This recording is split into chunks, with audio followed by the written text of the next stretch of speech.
So let's talk about Resident Evil 7. Why? Well, because all the cool kids are, and we want to be cool too. So let's say Resident Evil 7 starts out in this lovely farmhouse, an idyllic setting, the place you want to spend your vacation, where everything's covered in slime and mold and grass and cobwebs and just all kinds of grimy, nasty garbage. The game is different from other Resident Evils, is that it does take the first-person view, which is a little hard to get used to sometimes for a Resident Evil game, but let's face it, everyone here has played shooters, you're familiar with the idea. It's a little wonky here at times, though, because it's hard to get a bead on what you're able to interact with. Little icons will pop up sometimes, but if you move too close or a little too far away, they won't always activate. But the house that you're in is very reminiscent of the one from the original game, if you remember that one back in the day.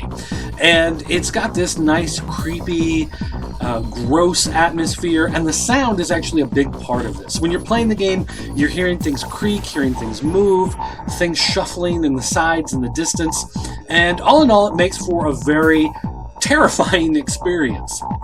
Now, the game is full of puzzles, and that's what you've come to expect in most Resident Evil games.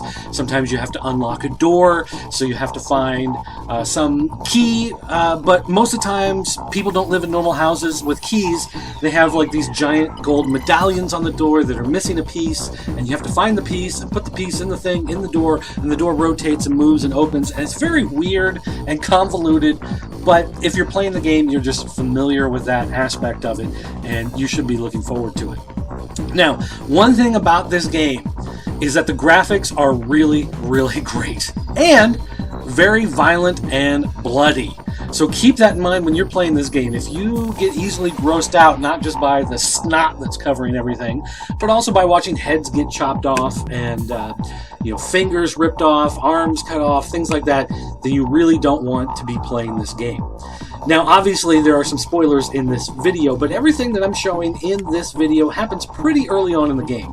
There's nothing beyond like the first maybe hour of the game, and think about the fact that this game is probably going to take you 10 to 12 hours to get through.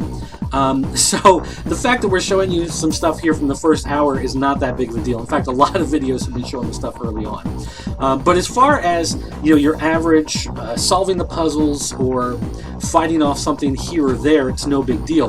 The real problem comes in the boss battles, and the boss battles are the same cheap thing that you remember from every Resident Evil game. There's going to be some sort of monster or bad guy or whatever coming at you, and you are going to shoot it, and it's going to recoil, and you'll shoot it, and it'll recoil, and you shoot it, and it'll recoil, and you really don't know if you're doing any good or not until it finally falls on the ground. And that's, of course, one of the biggest problems in the Resident Evil series. It's always been that way. It's hard to tell if you're actually doing damage to one of these things until they're dead. But having said all that, the game does rely on some jump scares here and there. Even though the mood does a good job of making it creepy and scary, they still have that need every once in a while to have something just jump out and grab you. And at first it's a little jarring. You get kind of used to it after a while. But the biggest problem, I think, more than the boss battles and having to fight with your inventory and everything else, is the Uncanny Valley.